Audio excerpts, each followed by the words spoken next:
everybody.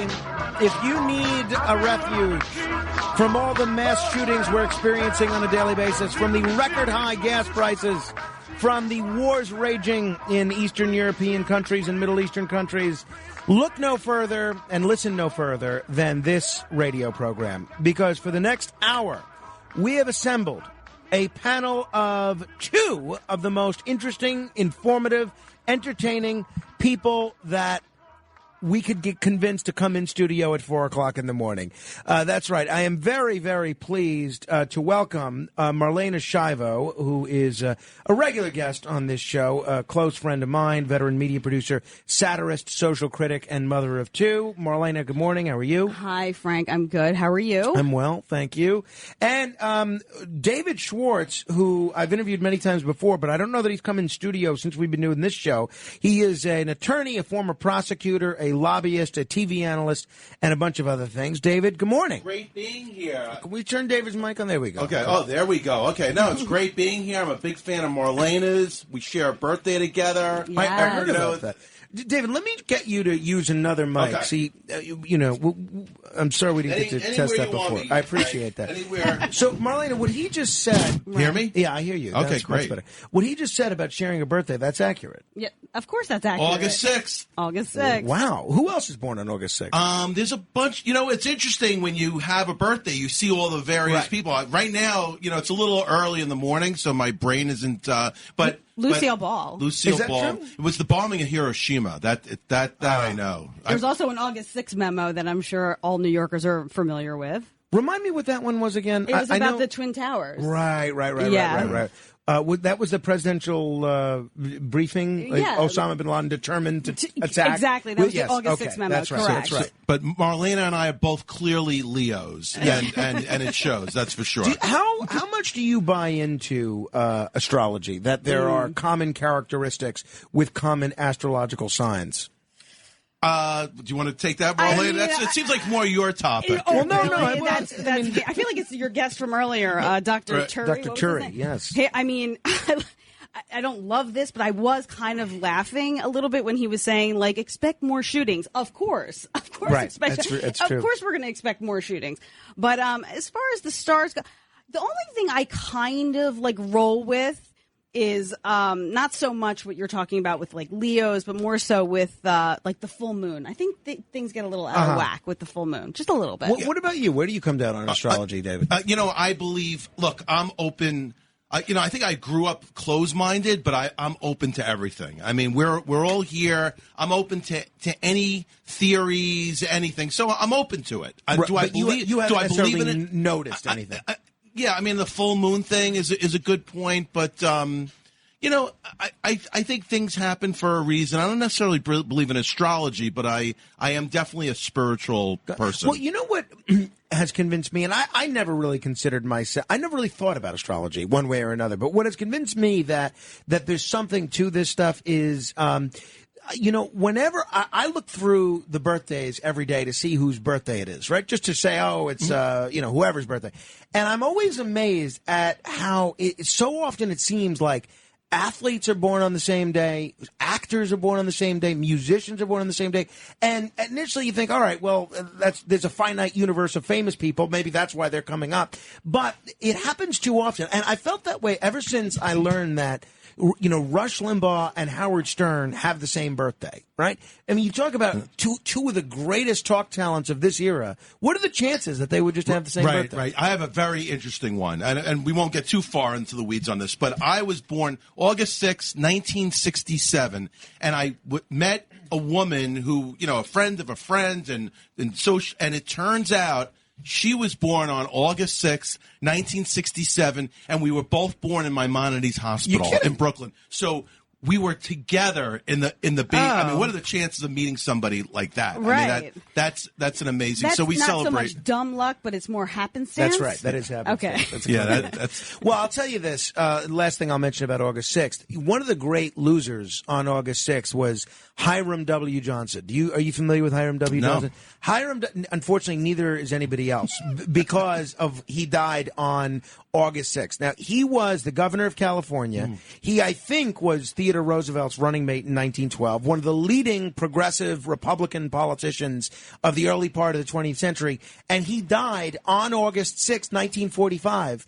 The same day that they bombed, Hiroshima. Right. So because he died the day they bombed Hiroshima, nobody was talking about him at all. He was the Farrah Fawcett of his era, dying the same day as Michael Jackson. And now everybody thinks Farrah Fawcett's still alive because she never got her kind of moment in the sun. Yeah, I mean, that's it. That, and whenever there's a scandal that breaks and, people are doing reputation management, whenever there's a catastrophe or something like that and it happens, and you see that a lot, you would say to yourself, wow, this story would be the number one story in New York, but for some horrible thing that's going on. Yeah, I mean, the best example of that, I guess, is Gary Condit right before September 11th. You remember the wall-to-wall coverage of Gary Condit and Chandra Levy until September 11th? That's right. Well, there was another case that was huge up until September 11th, which was, you might not remember this, but it was the Newlander case. It was a murder of. It was a national story. It was this rabbi in New Jersey who had his wife murdered, and he was on trial. And it was getting all of this traction. I mean, it was like CNN was covering it, and then boom, September 11th, and it just went away. See, that's what happens. Hiram W. Johnson was the Gary Condit of his era, not in terms of, philandering or anything, but in terms of being forgotten. Wait, one more thing, though. So we were just in terms of, like, famous people. So we have, like I said, Lucille Ball, and we have Andy Warhol. So you're like, okay, great, right? But then we have Joran Vandersloot, which was, as we know, the alleged murderer of Natalie Holloway in Aruba. And then the other one, who was the little dancing girl? Why can't I think of her name? JonBenet Ramsey. JonBenet Ramsey. You did your research on this. Wow. That's her birthday. That's her birthday too. We covered those stories so much, right. And then it would just there it was their birth dates, and I was like, ooh, I don't really want any affiliation with these two cases. And Frank, I met Marlaina many years ago through Nancy Grace. I had heard that. So, I forgot. It's such a small world. It's funny. If you go to the website, I'm not going to spend much time on this, but the SIOctopusdisaster.com. Apparently, there was a very famous incident of an octopus, a giant octopus, attacking the Staten Island ferry on November 22nd, 1963. But it was totally overshadowed because that was the same day as the Kennedy assassination. So nobody remembers this octopus. So this one artist built this memorial to it that people could still see in Battery Park, or you could just go to the website, SIOctopusdisaster.com. It's a wild story. All right. Between the two of you guys have a great deal of expertise, which I'm grateful for because I just realized that I forgot to write out trivia questions for the $1,000 minute. So I'm hoping that we can maybe use your collective expertise on putting together some trivia questions. I'm still so annoyed by the clip you sent me of Curtis Sliwa making fun of me about that, because there's so much to make fun of Curtis for, and his like brain fart moments, which is on the daily, and then he has the audacity. Wow. I had to actually skip through it because I couldn't. I had to scrub through the audio. I didn't even want to hear half the stuff he said about me. So basically, David, you might not know this because you were probably sleeping, but so Monday, I guess maybe last week. He does this like $1,000 question in 60 seconds. I mean, 1,000. You'll see. You'll be here for it. Oh, $1,000. You got to answer 10 trivia questions in 60 seconds. There you go. And Marlaina, with all her bravado, her patented Marlaina bravado, she said, I could answer all those questions, and she could not. I did it before. I didn't answer all of them, but like the first time I was better. She got tripped up on what countries to the south of the United States. No. Oh, well, that's, yeah. It's very tricky. But something tells me about Marla. I bet you're very good at trivia. Repeat that. I always go blank on trivia type questions. Well, that's the thing. Yeah. I've noticed that with listeners. They get flustered. Yeah. I got flustered. But I think you and Curtis sort of, at war with each other a little bit. I think that's a good thing. That may be good. No, she was shrapnel. She was just crossfire. Curtis was trying to make fun of me, and unfortunately she got hit with some got shrapnel. a little bit. Okay, yes. It happens. It does. Yeah, it does. All right. Although I've hit Curtis a bunch. I don't even think he hears it or remembers who said it, but it's fine. Curtis doesn't remember his own name, let alone anybody else's. That's true. That's true. All right. Let me get your take, David, because I know you follow the legal scene and the political scene very closely on what we're seeing in terms of gerrymandering. Today's the day where the court's special master releases the new maps for the congressional lines, for the state Senate lines. We got some tentative lines earlier in the week. Hakeem Jeffries and some of the black groups were upset, and Kalman Yeager and some of the Orthodox Jewish groups, they're upset. Everyone's upset except Bill de Blasio, who looks like he may finally find an elective office that he can fit have into. His little piece of land exactly. in life. But, Jimmy, tell me politically and legally, how do you see this all playing out? So this has been a topic of mine for a long time. Gerrymandering is a scourge on society. Okay, and it's not a political statement. I'm not in any political party. It's a scourge on society. It doesn't matter if Republicans gerrymander in Wyoming somewhere or Democrats gerrymander in the state of New York. It has created this radical type of politics that we're seeing where there's either a red district or a blue district as opposed to competitive districts. And in New York, they just, it was like a perfect storm. So the Democrats got a supermajority in the state assembly and in the state Senate. Mm-hmm. And by having that supermajority, they could wipe out the minority. It was supposed to be, a bipartisan effort to draw the best lines possible. But once they got a hold of the supermajority, and during the moment in time where you had to redraw the lines, they redrew the Republicans into oblivion. Mm-hmm. Okay, so if these lines were kept, this would, even though we are a one-party state anyway, this would have been an absolute one-party state for the foreseeable future. So the genius of this Court of Appeals decision, I'm very proud of the Court of Appeals. I used to be a commissioner on the Commission on Judicial Nomination that picked judges for the Court of Appeals, and I am so proud of. Who appointed you to that? Andrew Cuomo? Joe Bruno appointed me to that. Yeah, I had a very close relationship with Joe Bruno. What a great man he was. One of a kind. So anyway, you had districts, New York Congressional 3 was unbelievable. That it went from Suffolk County to Nassau County to Queens to the Bronx to Westchester. How could a congressperson represent their constituents, when you have to go from, because it was gerrymandered so the Democrats could get the maximum amount. And it was even more absurd in the New York State Senate where they really were going to create this supermajority forever. So the genius of certainly the Republican group sued, and we all know what happened. But look, these were judges.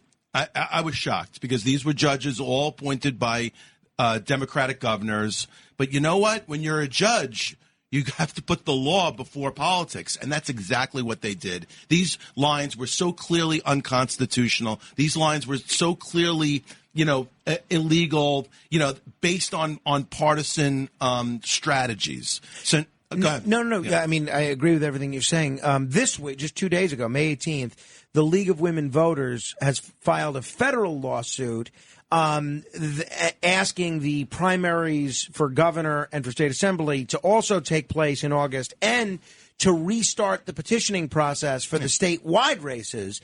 And honestly, I read the complaint. I think it makes sense. Makes sense. Why shouldn't they restart it for the statewide races as well as the congressional races, right? I mean, yeah. I mean, the voters are not, they're not focused in on this 24/7. So to make the voters now show up twice to the polls. Well, and the taxpayers have to pay for that. Taxpayer. Oh, you would know more about that than anyone. I remember what you did with that, but and it was phenomenal that you did that to prove a point. Yeah, well, the Daily News, I believe, referred to me as a political hack with a talent for wasting taxpayer money. But you know what? What you did was you weren't looking to necessarily waste money. You were looking to prove a point. Well, and separately, the legislature did listen to me. They combined the primary. So, do you think these new lines are a positive? I think when you look at the new lines, the special master there wasn't a political thing. The special master took the lines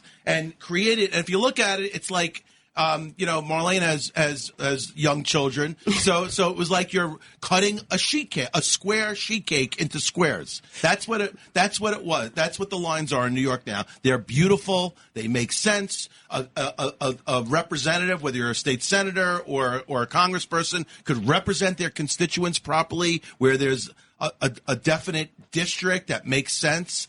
And it's going to be, and this is a decision that's going to be historic. It's going to live on forever. And we're going to have, because of this decision, we're going to have a two-party system in New York where the Republicans aren't gerrymandered into oblivion, and no good democracy operates on a one-party system. Did David Schwartz just say that only people with small children know what a sheet cake is? No, believe me, I know. Look at me. Do you think I don't know what a sheet cake is? Same. Well, That's very maybe funny. I heard you wrong. That is very funny. Gerrymandering, of course, named for Elbridge Gerry, the fifth vice president of the United States, which may come up in the $1,000 minute in about 15 minutes, so people should listen carefully. Do you have anything to say about the district lines in New Jersey? No, I don't right now. All But thank you for asking. So one of the people whose district has remained largely intact is Alexandria Ocasio-Cortez. And we got the news yesterday that she's now engaged. And didn't I say that I did not? You informed me that you did not want to comment on that. Why do you not want to comment on Congresswoman Ocasio-Cortez? I'm not a fan. I feel like she's too much of a newsmaker and for no reason. And I don't know why we need to care that she's getting married right now. David, do you care at all that she's getting married? I don't care. You don't care? I really don't care. I wish her the best. Lots of nachas for the future, and but I wish good on everyone. Mm-hmm. But I don't agree with her policies, and I'm more of a middle of the road type of guy. All right. Well, we are hoping that she and her fiancé do not succumb to monkeypox, which apparently everybody is succumbing to now. There's two different types of monkeypox. One has a 1% fatality rate. One has a 10% fatality rate. Marlaina, what's happening now with monkeypox? Is it time to start panicking yet? No, and what's happening is that anything now that's like rare is just making headlines. So some guy in Massachusetts has monkeypox, and he's been in the hospital. He's doing fine, but of course the CDC has to come out and talk about what to look for and what to and it's always the same thing. It's always a fever. It's this. It's exhaustion. I mean, it's like any other flu-like symptom that you would get with anything else. And swollen lymph nodes. Apparently, swollen lymph nodes is what sets monkeypox apart from smallpox. And get this, and where have we heard this before? 14-day incubation period. Boy, you hate that. But why is it from monkeys? Why is it named monkeypox? It says rodents. It says from rodents. You can get it from rodents, and then obviously it can be transferred between humans. It can be transferred in every which way, like COVID. Like COVID or the flu exactly, or the correct. Mm-hmm. But this is much more serious. 1% in one strain and 10% fatality in the other. Okay. But you're not ready to panic yet. No. No. Okay. Panic is not part of my DNA. David, there actually have been a lot of calls for, as the number of COVID cases has gone up in cities like New York, for bringing back some of these COVID restrictions like masks indoors and things like that. New York hasn't done that yet. But where do you come down on that? Do you think we should follow the uptick in cases towards greater restrictions or not? Well, as you probably remember, I brought one of the first vaccine cases in New York. In fact, you wanted to intervw my clients. Yeah, I remember. Yeah. And I remember you were like, do they want to come in at 3 in the morning or 4 in the morning? I'm like, what's this guy even talking about? But that's what got me, It really got me focused in on you and what you were doing here in the middle of the night. And I'm like, this is great stuff. This is a great brand that Frank is creating. Well, but all right, let me get back to the. I'm not for any I'm not for any of these restrictions. Okay, if somebody, I believe that as adults we have the right to take our own precautions. So if somebody wants to stay in their house, somebody wants to be in their basement for 2 years, somebody wants to wear a mask, everybody should be welcome to take any precautions. Did you just take a shot at Joe Biden? With that basement comment?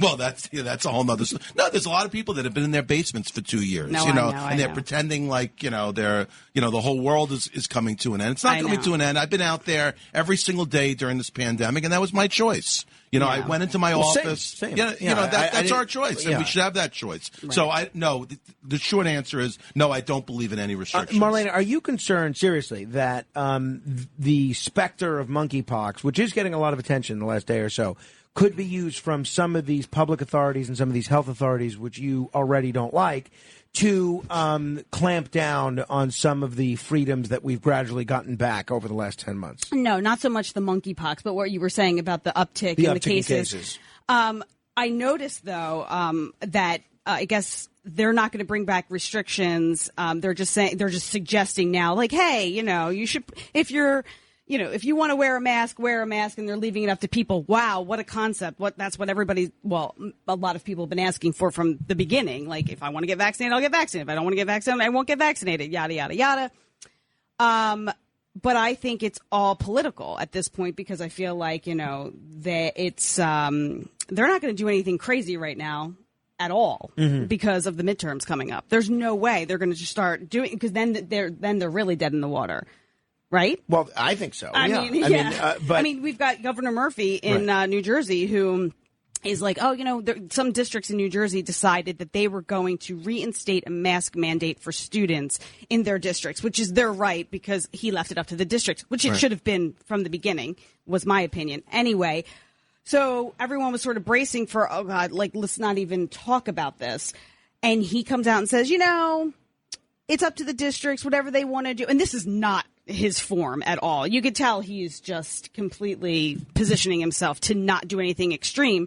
And he's like, I don't feel the need to, do anything statewide in terms of mandates, and we're just going to leave it to whomever, and everybody take precautions, and he walked away. No, that is not Governor Murphy. This is like, wow, November is very close. And, they didn't gain that. I don't think they gained that much traction with the whole SCOTUS leak. Well, and I do wonder how effective these lockdowns are at slowing or stopping the spread, because the country that was the most locked down country on the planet is North Korea. They're isolated from the whole rest of the world, and they now have millions of people with COVID. I just don't think you could put this genie back in the bottle. I just think, it should go by hospitalization rates. I get in the very beginning, there were so many people in the hospitals. They were being overrun, overcrowded. Look, those were good arguments to try to do some sort of, whatever restriction to make sure that these hospitals didn't get overrun. But now, we have a much better way of defending ourselves. We have, all types of stuff, and people are not going to the hospital anymore, and that's a big deal. And we're going to have to live with COVID. We're just going to have to live with it like we live with the flu. We're going to be living with COVID. And that's my take on it. And possibly now monkeypox. Exactly. No, it's nothing to monkey around about. All right. David, let me ask you about this. It was an interesting story. I saw Pix 11 covered this story that you're involved with. New York has, for years, complained that they lose a lot of money from the sale of untaxed cigarettes. And it's one of these situations where the more they raise the cigarette taxes, the more demand there is for illegal cigarettes and buying these black market cigarettes. Now, you are, one of your many titles is you are the executive director of the New York Association of Wholesalers and Distributors. It's a nonprofit trade group. Your business card must be like the Yellow Pages. Every time I see you, I feel like you have a new title. Well, look, it's really, I represent the industry, sure. and I represent all the legitimate sellers, whether it's retailers or wholesalers or subjobbers. So this has been an issue of mine for a long time. And basically, New York, over at least the last 15 years, has lost about $2.4 billion due to untaxed cigarettes. That means we've lost somewhere in the neighborhood of $40 billion over the last 15 years. So when they're trying to get into your pocket, Marlaina, and they're trying to take more money from you, and they're trying to charge you more in taxes, more in property taxes, look at all the tax money that the government wastes, okay? And so, if you're going to raise a tax that high, and you're going to create the highest cigarette taxes in the nation, that's what Bloomberg did when he raised the tax in the city. The city and state have a joint tax stamp. There's a city portion and there's a state portion. So New York State has the highest cigarette taxes in the country, but New York City especially has an extra $15. And whether you agree with smoking, not smoking, it's not a smoking issue. It's a revenue issue. So your argument is, it sounds like we need lower taxes and maybe greater enforcement. That would be wonderful, but that's never going to happen. They're never going to lower the cigarette taxes. But if you're going to raise a tax that high, you have to close down the marketplace. Right now, we have all these illegal sellers bringing the stuff up from North Carolina. If you put 10 cases in your car, you can make yourself $50,000 just on one carload up. We're not even talking about the big trucks that come up from lower tax states like North Carolina, like Georgia. Okay, so they come up the I-95 corridor. They're all over the place. We have and right now, and if you saw, I sent, I did a special report on this. We went into unlicensed stores. They're all selling untaxed cigarettes, and to the point, and it doesn't sound like much, right? But we're losing over $2 billion a year. We're losing 40,000 cartons of taxed. 40 million cartons of taxed cigarettes to untaxed cigarettes. It's the biggest black market in this country. Forget about the drug market or any of that stuff. So this is a serious problem. We're losing a lot of money. We have stores that struggle to survive. They rely on the sale of this product. And instead it's going to the illegal sources.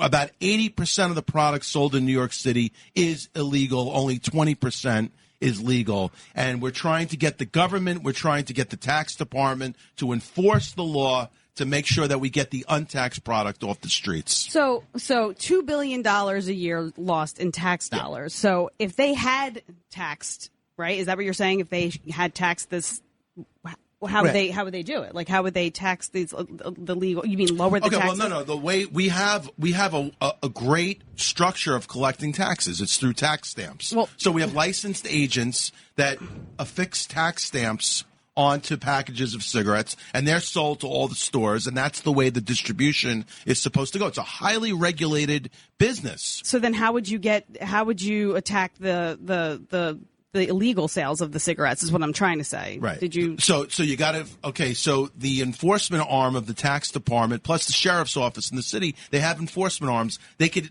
first of all, there's low-hanging fruit. All these, it's now become, it used to be sold out of the back of trunks and cars. Right. The illegal sellers don't even need to do that anymore. They're just selling it to regular stores on the street. They happen to be unlicensed stores. Ooh. So this is the stupidity of government. So government is going to enforce the law on all the licensed stores. Right. They're not the ones carrying the illegal cigarettes. It's the unlicensed stores. Right. My group, I have compiled lists of hundreds of these stores. I did my own sting operation. I got my own undercover investigators. Well, my friend John Tobacco did the same thing. He was recording himself secretly going into bagel stores all around the city and trying to, buy these cigarettes, untaxed. He did? Yeah. Oh, wow. Yeah, I have to talk to him. Yeah, you should. Interesting. I didn't do it myself. I hired a real professional, former, NYPD. He was, he's decorated police officer. He's my guy, and he has a team that goes into these stores with undercover video, and they're making illegal buys. And I did it all on video. I sent it to the tax department. I sent it to, all enforcement agencies. And, they're looking at it, but we could make an extra $2 billion a year if we just enforce the law. And then in 20 years or 2 years, we could buy Twitter then, right? Exactly. So that's one thing. I think I'm going to add to my byline, cigarette salesperson. And the irony of John Tobacco going undercover and buying cigarettes. I mean, come on. Well, I think we all are sort of a prisoner to our name, right? I've been told many times that I'm an old soul, and I think it's because, Button. 100 years ago, right, the name Frank, or maybe 110 years ago, was one of the 10 most popular names in the whole country. Since then, it has fallen in popularity every year. right? For humans. Every year for humans, yes. So now it's not even in the top 150 names in this country. So I actually think that maybe I have sort of an older sensibility because people are used to interacting with Franks that are much older.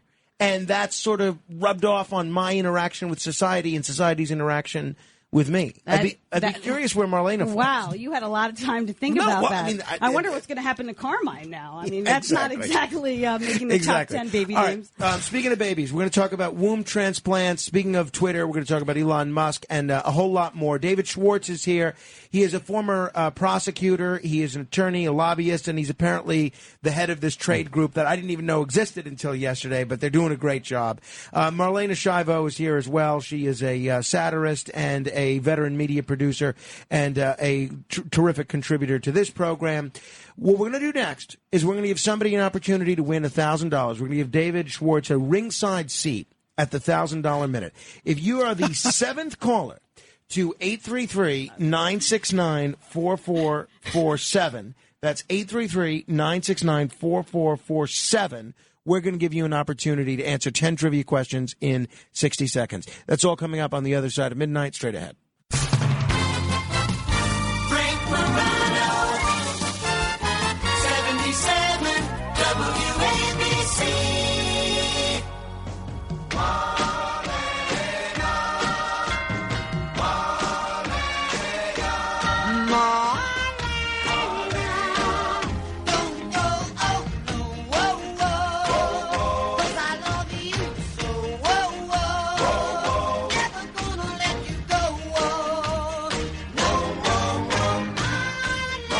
This is The Other Side of Midnight. I'm Frank Morano.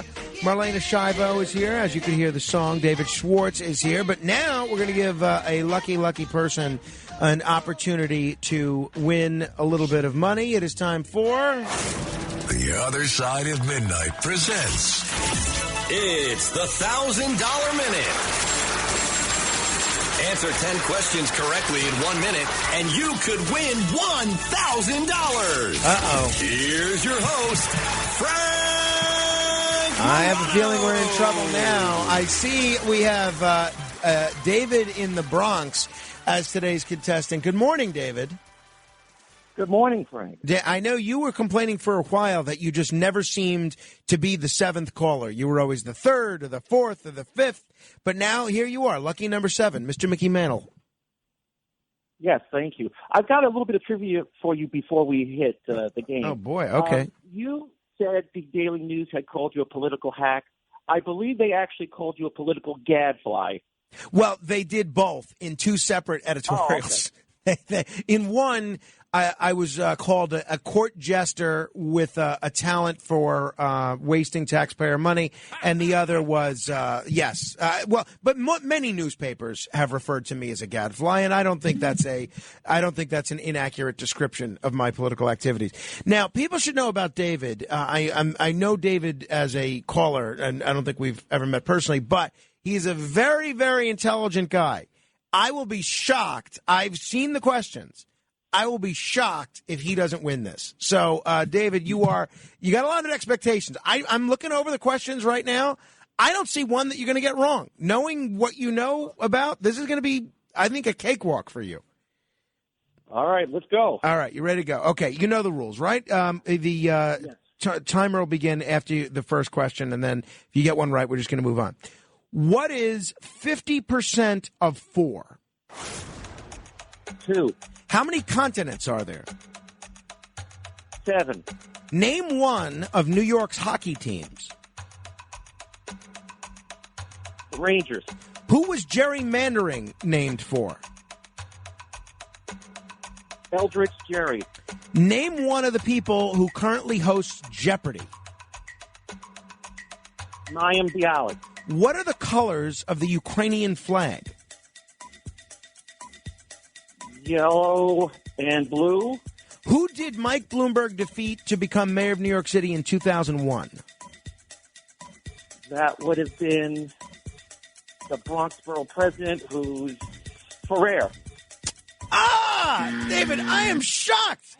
I am glad I didn't bet. I'm glad I didn't bet. It was Mark Green. Wasn't it? Mark It was Green. Mark Green. That's right. That's right. Well, I am impressed. If people don't know David is blind, and he still got the question about the Ukrainian flags right. That's how prevalent the Ukrainian flag waving is, that even blind people know what color the flags are.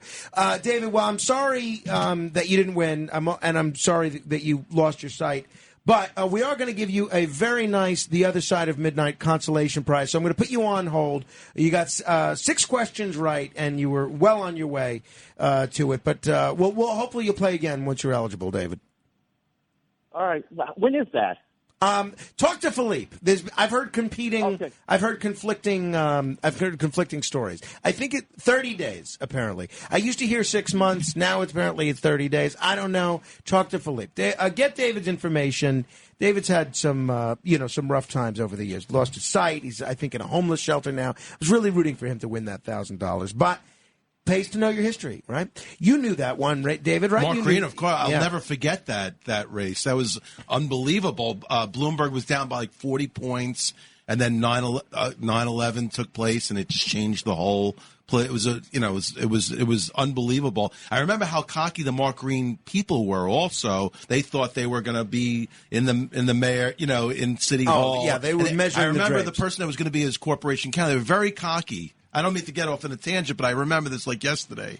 And then Bloomberg came back to win. It was an amazing race. It was indeed. All right. Hey, speaking of some political endeavors, in New Jersey, we've spoken a lot about in Florida on the radio about the so-called Don't Say Gay bill. Well, apparently that is now coming to New Jersey, at least discussion of something like the Don't Say Gay bill. Marlaina, you are a New Jersey resident. What's happening in New Jersey as it relates to the so-called Don't Say Gay bill? Okay, so in the break, you brought up Ed Durr, who won the Senate seat and beat, right, Sweeney. Right. So he brought forth this new bill, which is very similar to what Florida's doing. And he's introducing the idea that you can't talk about anything of a sexual nature, sexual orientation, or gender identity between grades K through 6, and then I guess 7th through 12, you have to get written consent from your parents to have any of this discussed in a school. I don't really know how this is going to fall. Murphy's office, I find this interesting. Murphy didn't comment on this. I'm sure he hates Ed Durr. I mean, I'm just going to go out on a limb and say that. He didn't have a great relationship with Sweeney. No, absolutely. But he has said in the past about this same topic that, the fact that they're using it for politics and that it's a shame and that it makes everything more divisive. And I'm like, that's exactly what most things do in politics. First of all, and that's exactly what the Dems did with the Supreme Court leak, right? Like they're trying to win points, and that's what he's saying. He's like, the Republicans are trying to win points with this one for people who are very conservative, obviously. And it's like, well, that's exactly what you guys were doing, even though you won't admit it. But this legislation, because both houses are controlled by the Democrats, this has no chance of passing, though. I don't think so.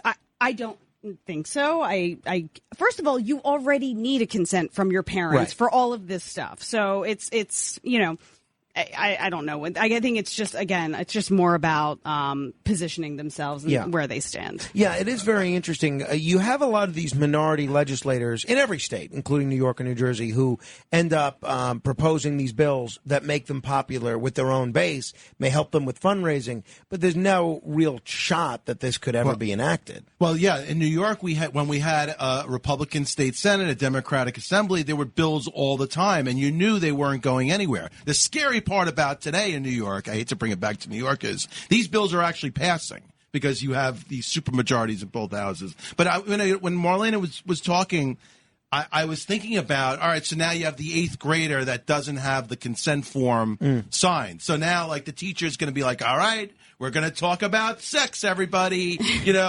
You're out of the class. You're out of the class. Can you guys wait out in the hallway right now so I could teach about sex education for the next half hour? I would hope that they would be a little bit more organized than that. Like the day before, they're like, okay, here's a list of kids who can learn this, and here's a list that can. They're going to go to study hall, if that even exists anymore. It's probably a technology lab. Or they're going to, I don't know. Study hall. Either way, study hall. I like that. That's right. old school. I like that a lot. Study hall. But it is interesting. Hey, so we were talking about Elon Musk and Twitter. Now, apparently, Elon Musk is going to be canceled now. Kicked off. So, what is? I've been so eager to talk about this for the last 3 hours, but I knew you were coming in, and I was salivating at the prospect of hearing your commentary on this. For people that don't know the story, explain what's happened with respect to these latest allegations and your take on it, Marlaina. Well, I guess, this is like social credit on the professional level, right? So they're basically saying he's not up to snuff, and he can't trade anymore. You can't buy Tesla anymore? Is that what's happening? They're trying to devalue Tesla. No, I'm wrong. No. I'm shaking my head. No. But I'm just saying, so they're saying that after they've done, a thorough sort of investigation of his company, that there's a lot of racism. They love to throw the word racism in there, and that's even they're saying he's not as environmental as he's supposed to be, or Tesla's not as environmental as they're supposed to be, or they don't contribute, or to being environmental. And so this is exactly what he said was going to happen. That's sort of where I'm going with this, because the whole Twitter thing that's going on right now. Well, he also said if I die suspiciously, don't believe it or something, right? Well, no, he's going to say, under suspicious circumstances, whatever. But so he also said something very similar to what I have said and what Bill Maher has been saying, and which is, I always voted Democrat, because he said they were the party of kindness. And then he's like, but now they've just become the party of hate. And so I will be voting Republican. Now watch the attack on my character. And he put like a popcorn emoji. And now look what's happening. Yeah, it's a groundswell of attacking anything that's not part of the narrative, and that's the way we're living. I feel I'm the same exact way. I am an exact independent, middle of the ground voter.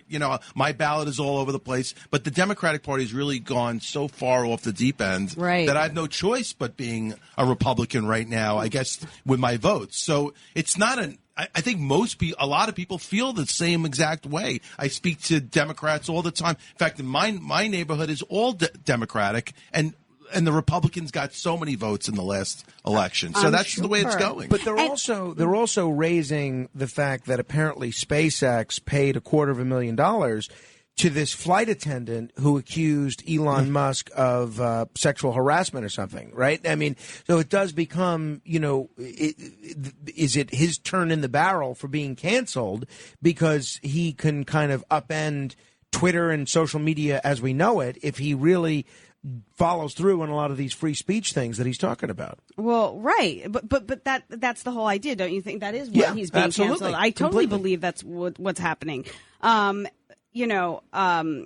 wish he would just go forth with it. I know he wants to figure out how many bots are actually on Twitter and everything. I don't really understand the delay with all of that, but I wish he would just... John Catsimatidis said, and he knows a thing or two about being a billionaire, that he thinks Musk is trying to get a lower price, that he doesn't want to buy it for $44 billion. He wants to try it now that the stock market, especially tech stocks, have fallen. He wants to use this as a negotiating plea to get it for maybe $30 billion. He thinks that's what part of the delay is. I would prefer $30 billion too. Well, of course, I bet you would. But it does. The Musk thing, and it's not a perfect analogy, but it reminds me a great deal of Julian Assange. Julian Assange in WikiLeaks. He published all this damaging information to people, revealed all this stuff, and then all of a sudden they found all these sex crimes that he had purportedly committed. And Elon Musk, same thing. I never heard anything about, people being paid hush money for sexual misconduct. Now here he is ready to unleash Twitter, and all of a sudden he's a serial sexual harasser and a hush money artist. But when you have billions of dollars like that, you're not going to be canceled. He's not going to be canceled because he's got billions and billions of dollars to fight that, and as opposed to the normal, average, everyday person who can't fight being canceled. he's not going to be canceled. In fact, it's going to increase his brand with the majority of the people out there. And it's a typical negotiation ploy. So he will buy it one day, but for a much lower price. Well, I certainly hope so. Before we run out of time, Marlaina, I want to get running your out take. of time. I can't believe it. But neither can I. Yeah. Well, I can. I've been here. I've done a lot of radio this week. But I want to get your take on this womb transplant. Explain. Oh, I've right. never heard of a womb transplant before. What is? Neither have I, but. But this story came out about a transgender woman In India, right? In India, who would like to have a uterus, and so this doctor is agreeing to perform this surgery on her because the reason being she wants to feel as female as possible, and apparently there has been other womb transplants, but for cisgender women, it was done in 1931. And the woman died because it just, because it's like a lung transplant, really, in the end. It's any organ, if your body doesn't accept it or whatever. What I guess my question is, if this transgender woman gets this uterus and then can carry a baby, then how does that baby get how is that baby affected by the hormones that the transgender woman has to take in order to be a woman? That's a good question. I have no idea. And then there's really no actual birth canal, right? So then you would have to, I guess, inevitably have a C-section, right? Right. So many more questions than answers. Yeah. And I guess for me, I don't care Do you what need you a donor? Do you need a donor? I mean, A womb. You need a womb donor, viable. right? I know you need like a viable. Now there's another industry. There you go. There. if the next time you're here, if you're the executive director of the Womb Donor Trade Association, then I am calling shenanigans. Womb regulator. And it could be sex toys also, like we were talking about earlier. So He and I were talking about sex toys in the green room. You weren't privy regulating to the that. sex toy. We're talking about the concept of regulating the sex toy industry. I had no idea this was so such a I will wild have all green these. room. Next time you see me, I will be the executive director of the sex toy regulation industry, the Womb Donor Association. If your mother could see you now, that'd be great. All right. Well, this has been a lot of fun. Hey, speaking of transplants, I got this great email here. I hope this works out, and I love the way the person phrased this. This is the email subject. I mentioned how several of our listeners are trying to get a kidney, and this person in this email subject says, "Attention, Frank. Kidney, get your kidney here, ice cold kidney." And this fella, Brian, wants to donate. So hopefully we'll get at least one kidney, but we have a lot of listeners that need kidneys. So if you're listening to this show right now and you want to give a kidney away, email me and we'll take it. Frank.Morano@WABCRadio.com. We have Steve from Manhattan who's an off-the-book surgeon. He could do the surgery. Frank.Morano@WABCRadio.com. I think it'd be such a great story if we could get a whole bunch of kidneys and then give them out to people that need them, and not just to anybody. And it'd be great. So if you're thinking about giving a kidney away, it's as a living donor, it's an easy way to get into heaven. I mean, you can really sin the whole rest of your life and still probably get into heaven. 2, you save someone's life, which is nice. And it's great publicity for this radio show if we can be responsible for saving a lot of lives. So you're 3 for 3. So if you want to give a kidney away, email me, frank.morano@WABCRadio.com. And Brian, who wrote to me, I'll be in touch with you a little bit later. It's beautiful. Yeah. You want to give yours away? I mean, come on. We got like a trend considering going. it. Good. Yeah. Good. Good. Yeah. All right. What are you doing this people weekend? giving away baby formula at all, or No, not from what we're not giving it away. I'll tell you that. are you hoarding it? Is Katz helping you? No, it's a good question. Grocery store? It's a good question. Because my mom, she has all these sources for baby formula all over the place. So she goes all over the place searching for baby formula, and she buys it and she brings it over. Title for her? Yeah, ever baby since this formula started? searcher, I guess, or gatherer. And so my wife had to tell her, all right, we have 3 weeks worth of supply now. Please don't buy any more because there's other people that need it. So we are specifically not hoarding beyond, I think, a 2 or 3 week supply. It's like the new hand sanitizer. It's true. Although there's now an abundance. Remember that New York State hand sanitizer that they made? Yeah. They have apparently like millions of gallons. They were making it in the jails. Yeah. So they have all this hand sanitizer that they can't get rid of, and it's going to cost millions to dispose of this stuff now. It's a big problem. Well, why There can't you go. they could just give it away? That'll be a new one. You know, I was thinking. Let's collaborate on that. Well, maybe we can do something on that. You know, I was thinking about like when you said Frank is an old school name. You know, Marlaina is a very cool name. It's like true. it's like I was just thinking about what a cool name. Do you like your name, Marlaina? I'm used to it at this point, but but it is an old name All too. right, By the way. we're going to do 15 seconds of fame when we come back. If you want to be heard for 15 seconds, 833-969-4447. New number, 833-969-4447. David, how did you enjoy your first foray into the other side of midnight? This was eye-opening. This was an eye-opening experience. I've always wanted to do this. I would always joke around. I'm going to do the show. Yeah, I'm going to come into the studio. Well, I'm going to do the show. Now that we know this has been eye-opening, and to have Marlaina here as such a treat, that was like now that we know you're capable run. of coming in at this hour, then consider yourself booked regularly. Yeah. Marlaina, it was a pleasure having you here as well. I'm sure I'll see you. It was a pleasure to come here and not have a shooting outside the building. You know, I got nervous. I'm on this Citizen app, right? The Citizen app. And a woman was assaulted 0.2 miles from here. And this is a nice neighborhood. And I was concerned because you hadn't yet arrived that it might have been you. And I was very relieved that you weren't. So thoughts go out to that woman that was assaulted, but we're glad it wasn't anybody else. All right, 833-969-4447. 15 seconds of fame straight ahead. We are New York on New York's Talk Radio 77 WABC. Now, here's Frank Morano.